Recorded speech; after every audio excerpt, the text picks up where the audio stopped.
Tayyib. Konsep itu menyebar di masa Nabi, masa sahabat, sampai kemudian para ulama-ulama saleh datang ke Nusantara dan menyebarkan nilai-nilai kebaikan itu. Singkat cerita, kisahnya dimulai pada saat ada pertemuan di Ampel Denta di wilayah Surabaya, yang pada saat itu dipimpin kemudian oleh Sunan Giri masanya. Tayyib. Ada penyampaian-penyampaian terkhusus dari Raden Rahmat yang dikenal dengan Sunan Kalijaga, yang kemudian ada di daerah Kadiwungu sekarang, daerahnya Semarang ke arah Demak ya. Begitu Anda lurus, ada patahan ke kanan dan lurus. Anda lurus saja, nanti ada belokan ke arah kanan. Itu ada tulisan di situ. Baik, kemudian beliau mengajukan satu situasi yang terjadi di wilayah dakwah beliau. Wilayah dakwah beliau menyampaikan bahwa masyarakat di sini punya kebiasaan. Kalau ada yang meninggal dunia, maaf ya, yang terjadi pesta-pesta. Ada yang makan, ada yang minum, ada yang mabuk-mabuk dan sebagainya. Maka dia lakukan selama 7 hari. Setelah itu kumpul lagi, ada 40 hari dan seterusnya. Itu masyarakat sekitarannya mengajukan kepada pertemuan pada saat itu di Dewan Wali, bagaimana caranya supaya ini bisa berubah. Maka beliau mengajukan, ya, salah satu caranya kata beliau, saya akan merubah isinya. Karena merubah itu sekaligus tidak mungkin dilakukan. Jadi kalau dilarang sekaligus, maka Islam akan ditinggalkan, dakwah sulit masuk. Beliau survei dulu tuh, ya. Maka di situ kemudian tidak disetujui. Kata Sunan Giri, jangan lakukan. Ya, jangan lakukan.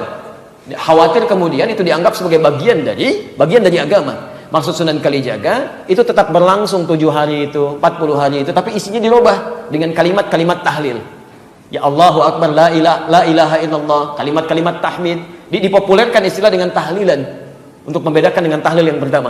Tahlilan. Jadi diisi dengan kalimat la ilaha illallah. Cuman waktunya tidak dirubah. Mereka kumpul, isi daripada mabok baca kalimat ini, sampaikan kebaikan-kebaikan dan sebagainya. Itu ternyata kemudian tidak disetujui awalnya, tapi kemudian dimunculkan dalih di situ. Kalau kita tidak lakukan dengan ini, maka kemudian mereka akan sulit menerima Islam. Apa dalilnya? Dikiaskan kemudian pada peristiwa pelarangan khamar, miras santika di zaman Nabi.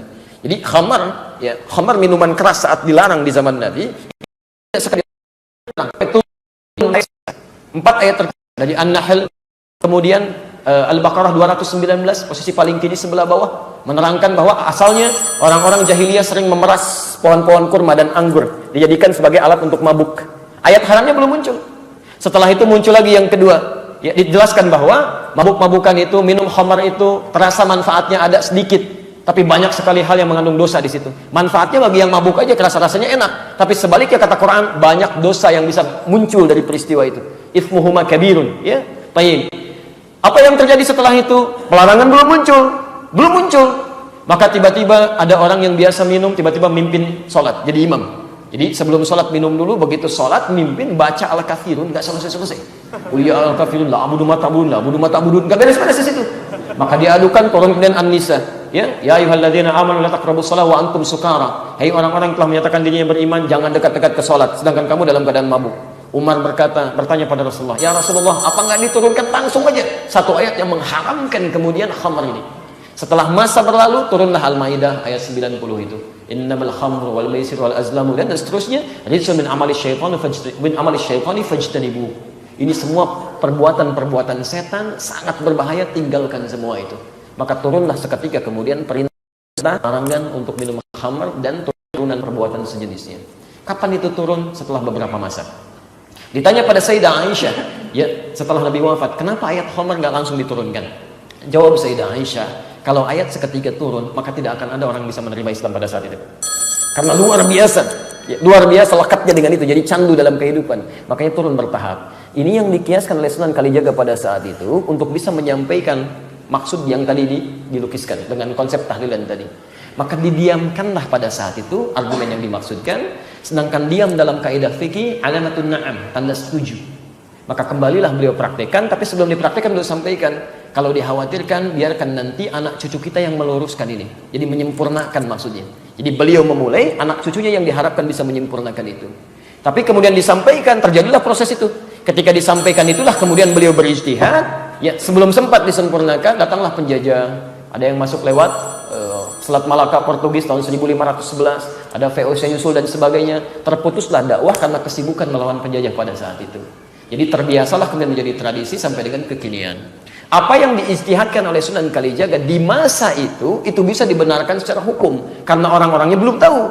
Tapi bagi orang-orang yang telah tahu hukumnya dengan takziah, maka tidak ada alasan untuk tidak mempraktekkan takziah. Takziah yang diinginkan itu yang didiamkan. Jelas di sini? Karena praktek ini dikhususkan dulu bagi hukum tertentu yang belum tahu hukumnya. Jadi kalau orang yang sudah tahu hukumnya, cukup kerjakan takziah saja, tidak perlu mengerjakan yang tadi. Karena itu hukum darurat dalam keadaan tertentu. Jelas? Seperti antum dalam keadaan wudhu misalnya, menemukan air, airnya ada. Kemudian pada kondisi tertentu air tidak ada, maka apa yang dilakukan? Tayamum. Pakai apa? Debu, bukan debu yang bersih. Debu sa'idan thayyiban. Sudah tayamum dan sebagainya, sudah sholat, antum jalan lagi, air ketemu misalnya dalam waktu sholat selanjutnya, apakah masih berlaku tayamum? Tidak. Kenapa? Baik, karena tayamum situasinya darurat, setelah airnya ada, tayamum ditinggalkan, wudunya yang digunakan. Jelas di sini? Barang di masjid namanya Abdul Rauf As-Sinkili, diskusi di situ, menemukan nasabnya. Setelah tahu, kita jalan lagi, berangkat lagi ke Pantura, bahkan dari selatan ke Jogja ke Pantura, sampai saya baru landing sebetulnya dari Lasem, dari Semarang ke Lampung, langsung ke sini, langsung live dengan teman-teman di sini. Dan kita telusuri, naik sampai ke Pasujudan Sunan Bonang, kita hitung tangganya sampai berapa, sampai ke atas. Penjaganya namanya Pak Abdul Wahid. Banyak orang keliru sampai di atas dengan di bawahnya, itu kita temukan sampai situ. Ya kita gali sampai kita ketemu ya beberapa sumbernya. Dan Allahu a'lam bis-shawab.